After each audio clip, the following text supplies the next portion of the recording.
आप सभी को नमस्कार। आप देख रहे हैं हिंदी स्टोरी बुक।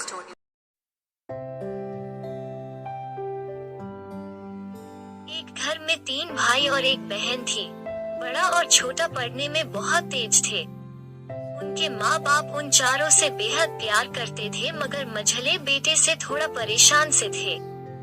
बड़ा बेटा पढ़ लिख कर डॉक्टर बन गया, छोटा भी पढ़ लिख कर इंजीनियर बन गया, मगर मझला बिल्कुल आवारा और गंवार बन के ही रह गया। सबकी शादी हो गई। बहन और मझले को छोड़ दोनों भाइयों ने लव मैरिज की थी। बहन की शादी भी अच्छे घराने में हुई थी। आखिर भाई सब डॉक्टर इंजीनियर जो थे। अब मझले को कोई लड़की नहीं मिल रही थी। बाप भी परेशान, माँ भी दुखी थी। बहन जब भी मायके आती सबसे पहले छोटे भाई और बड़े भैया से मिलती, मगर मझले से कम ही मिलती थी। अगर अचानक टकरा भी जाती तो बस प्रणाम पर ही मुलाकात खत्म हो जाती थी, क्योंकि वो न तो कुछ दे सकता था और न ही वो जल्दी घर पे मिलता था। वैसे वो दिहाई मजदूरी करता था, पढ़ नहीं सका तो नौकरी कौन देता।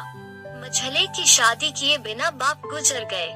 माँ ने सोचा कहीं अब बंटवारे की बात न निकले, इसलिए अपने ही गांव से एक सीधी साधी लड़की से मझले की शादी करवा दी। शादी होते ही न जाने क्या हुआ कि मझला बड़े लगन से काम करने लगा। दोस्तों ने कहा, ए चंदू आज अड्डे पे आना। चंदू आज नहीं फिर कभी आऊंगा दोस्त। अरे तू शादी के बाद तो जैसे बीबी का गुलाम ही हो गया। चंदू, अरे ऐसी बात नहीं है यार, कल मैं अकेला एक पेट था तो अपने रोटी के हिस्से कमा लेता था, और कमा भी ना सका तो माँ छुपाकर अपना हिस्सा खिला दिया करती थी, मगर अब 2 पेट हो चुका हूँ, कल और होगा।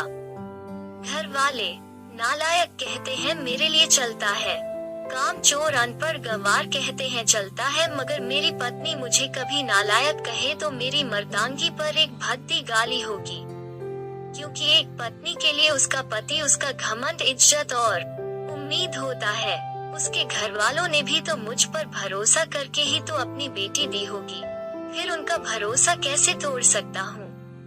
कॉलेज में नौकरी की डिग्री मिलती है और ऐसे संस्कार माँ बाप से मिलते हैं। मैं मुंह से नहीं कहता, लेकिन मेरी माँ की नजरों में मैंने हमेशा मेरे लिए फिक्र देखी है। मैं शादी के बाद सुधर जाऊंगा, मेरी माँ ने इसलिए मेरी शादी नहीं की, मगर इसलिए की थी कि ताकि जीते जी वो मेरे बच्चों को अपनी गोदी में खिला सके। अगर माँ की जिद ना होती ना तो मैं कभी शादी नहीं करता, क्योंकि सच में मैं नालायक ही था, सच में मैं गंवार ही था। मैं खुद को संभाल नहीं सकता तो किसी की बेटी को कैसे संभाल सकता था। माँ ने जबरदस्ती बंधन में बांध तो दिया मुझे, लेकिन कल तक माँ की आंखों में मेरे लिए शिकायत दिखती थी। आज मैंने अपनी माँ की आंखों में फिक्र देखी है। कहते हैं माँ बाप उम्र से बूढ़े नहीं बल्कि बच्चों की फिक्र से जल्दी बूढ़े होते हैं। मेरे बाबा मेरी फिक्र करते करते सो गए, मगर अब माँ की आंखों से फिक्र हटाकर खुशी भरना चाहता हूँ, ताकि मेरी माँ उम्र से बूढ़ी लगे, इस नालायक बेटे की फिक्र से नहीं। इधर घर पे बड़ा और छोटा भाई और उनकी पत्नियां मिलकर आपस में फैसला करते हैं कि जायदाद का बंटवारा हो जाए, क्योंकि हम दोनों लाखों कमाते हैं मगर मझला ना के बराबर कमाता है। ऐसा नहीं होगा, या तो वो हमारी बराबरी करे या तो हम अलग हो जाते हैं। माँ के लाख मना करने पर भी बंटवारा की तारीख तय होती है। बहन भी आ जाती है, मगर चंदू है कि काम पे निकलने को बाहर आता है। उसके दोनों भाई उसको पकड़कर भीतर लाकर बोलते हैं कि आज तो रुक जा, बंटवारा कर ही लेते हैं। चंदू, अरे करो ना बंटवारा, रोका किसने है? तुम्हारे बंटवारे से मेरी मजदूरी से क्या मतलब? वकील कहता है ऐसा नहीं होता, साइन करना पड़ता है। चंदू, तुम लोग बंटवारा करो, मेरे हिस्से में जो देना है दे देना। मैं शाम को आकर अपना बड़ा सा अंगूठा चिपका दूंगा पेपर पर। बहन, अरे बेवकूफ, तू गंवार का गंवार ही रहेगा। तेरी किस्मत अच्छी है कि तुझे इतने अच्छे भाई और भैया मिले हैं। माँ, अरे चंदू आज रुक जा, एक दिन ना जाने से कोई भूखा नहीं सोएगा, रह जा।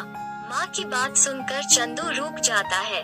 बंटवारे में कुल 10 बीघा जमीन में दोनों भाई 5-5 रख लेते हैं और चंदू को पुश्तैनी घर छोड़ देते हैं। लेकिन तभी चंदू जोर से चिल्लाता है, अरे हिस्सा तो सिर्फ 3 हुआ, फिर हमारी छुटकी का हिस्सा कौन सा है? दोनों भाई हंसकर बोलते हैं, अरे मूर्ख, बंटवारा भाइयों में होता है और बहनों के हिस्से में सिर्फ उसका मायका ही है। चंदू, ओह, शायद पढ़ा लिखा न होना भी मूर्खता ही है। ठीक है, आप दोनों ऐसा करो, मेरे हिस्से की वसीयत मेरी बहन छुटकी के नाम कर दो। दोनों भाई चकित होकर बोलते हैं, और तू?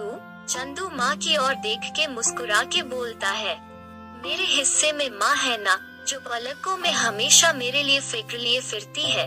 फिर अपनी बीवी की ओर देखकर नमा पलकों से मुस्कुरा कर पूछता है, क्यों चंदूनी जी, क्या मैंने गलत कहा? चंदूनी अपनी सास से लिपट कर कहती है, इससे बड़ी वसीयत क्या होगी मेरे लिए कि मुझे माँ जैसी सास मिली और बाप जैसा ख्याल रखने वाला पति मिला। मेरी तो वसीयत ही आप दोनों हैं।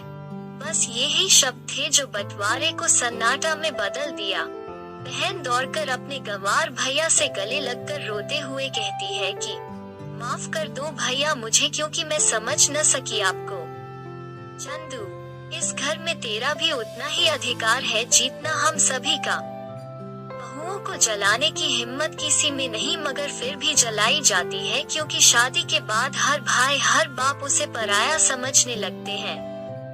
मगर मेरे लिए तुम सब बहुत अजीज हो, चाहे पास रहो या दूर। अगर हर भाई और बाप ये कहे कि हमारी बेटी भले आपके घर की बहू है, मगर पहले हमारी बहन हमारी बेटी ही रहेगी, तो कभी किसी की हिम्मत नहीं होगी बेटी बहू को जलाने की, मारने की।